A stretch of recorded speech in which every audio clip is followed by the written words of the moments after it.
შემოვიდა თუ არა ანდრია პირველწოდებული საქართველოში. თუ ცალსახა პასუხს გავცემთ, ვიტყვით რომ არა.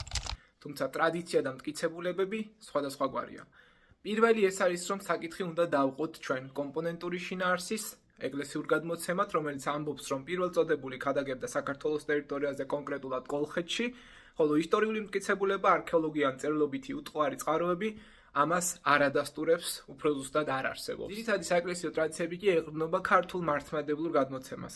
ქართული ეკლესიის სწავლებით ანდრია პირველწოდებული შემოვიდა კოლხეთში, ქადაგებდა ქართლში, აიღო ხატი გონისა და სხვა ადგილებში ტაძრები ააშენა. ტრადიციულად მიიჩნევა, რომ ის ქადაგებდა ასპარუნგსთან, სებასტიასთან, გონთან, ან გონიოსთან. მოიაზრება, რომ მან გაავრცელა ქრისტიანული რწმენა პირველად. ანდრია პირველწოდებულის მარშრუტი წმინდანთა ტრადიციებით დაახლოებით მოიცავს სკვითეთს, თრაკიას, პონტოს მხარეს, კოლხეთს და იბერიას, აფხაზეთის ტერიტორიასაც და ზემო ქართლის ტერიტორიასაც. მაგრამ ძველი წერილობითი წყაროები, რაც ამას ეხება, ძირითადად ეს არის ეგზეპტიკური, ბიზანტიური ტრადიციები, იაკობ ვორაგინელის ოქროს ლეგენდა მე-13 საუკუნის, რომელიც ანდრიას ქადაგებას შავი ზღვისპირეთში მეტნაკლებად აღწერს.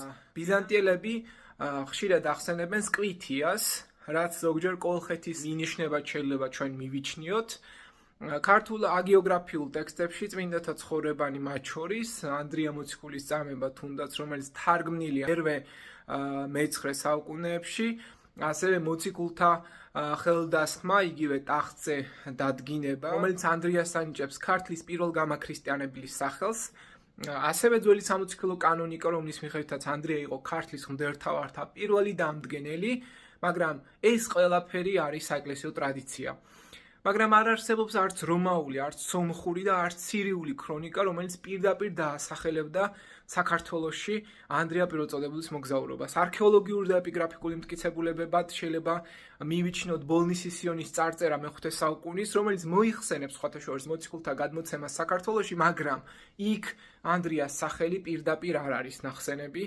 გონიოს ციხის კომპლექსი სამცხის ტერიტორია ტრადიციულად მიიჩნევა, რომ ანდრია იქ შემოვიდა. ტაძარი და მონასტერი მიეძღვნა თითქოს ანდრია პირველწოდებულს, მაგრამ არ არსებობს არც ერთი არქეოლოგიური ფენა და მტკიცებულება, რომელიც ანდრიას დროიდან და ანდრიას იქ მყოფობას დაადასტურებს. და უბრალოდ ჩვენ შეიძლება მივიღოთ, რატომ გახდა მაინც და მაინც ეს ტრადიცია ასეთი მნიშვნელოვანი. პირველ რიგში იმიტომ, რომ ავტოკეფალიის ლეგიტიმაცია საქართველოს ეკლესიას სჭირდებოდა. მოიხსენებდა საქართველოს ეკლესია ანდრიას როგორც საეკლესიო წარმოშობის საწყის, ამით იგი ავტოკეფალიის უძველესობას ამტკიცებდა. ასევე ქართული ეროვნული იდენტობა საქართველოს მონათლა დაკავშირებული არა მხოლოდ მირიანის, არამედ მოციქულის მიერ განბრძმედილ მიწასთან. ეს ხაზს უსვამს საქართველოს ქრისტიანულ უძველეს, ასე ვთქვათ, წესს. რა არის რეალურად მეცნიერთა პოზიცია ისტორიკოსების შეფასება? მაგალითად, აკადემიკოსი სერგი ჯიქია ამბობს, რომ არანაირი უტყუარი საბუთი არ არსებობს, თუმცა საეკლესიო ტრადიცია მნიშვნელოვანია. აი გრიგოლ ფერაძე მაგალითად ამბობს, რომ ტრადიციას უნდა მოვეპყროთ მოწიწებით, მაგრამ მას პირდაპირ ისტორიულ მტკიცებულებად ვერ ვაღიარებთ. თანამედროვე ისტორიკოსი ზაზა ალექსიძე ამბობს, რომ არ არის ეს ფაქტი დადასტურებული, თუმცა უნდა იქნა შესწავლილი ბიზანტიური წყაროები უფრო ღრმად და იმის საფუძველზე შეიძლება რაღაც დავასკვნათ. საერთო ჯამში ალბათ უნდა ითქვას, რომ ანდრია პირველწოდებულის საქართველოში შემოსვლა არ არის მტკიცედ დადასტურებული ფაქტი, თუმცა არის ღრმა საეკლესიო ტრადიცია, რომელიც უძველეს ქართულ ცნობიერებას ეკუთვნის. მნიშვნელოვანი იყო საქართველოს ეკლესიის ავტოკეფალიისა და იდენტობისთვის ეს ფაქტი, მაგრამ უნდა აღინიშნოს, რომ არ არსებობს პირდაპირი წერილობითი საბუთი პირველი საუკუნიდან, რომელიც დაადასტურებს ანდრია პირველწოდებულის საქართველოში შემოსვლას. მხოლოდ არსებობს შუა საუკუნეების ტექსტებზე აგებული ლეგენდები.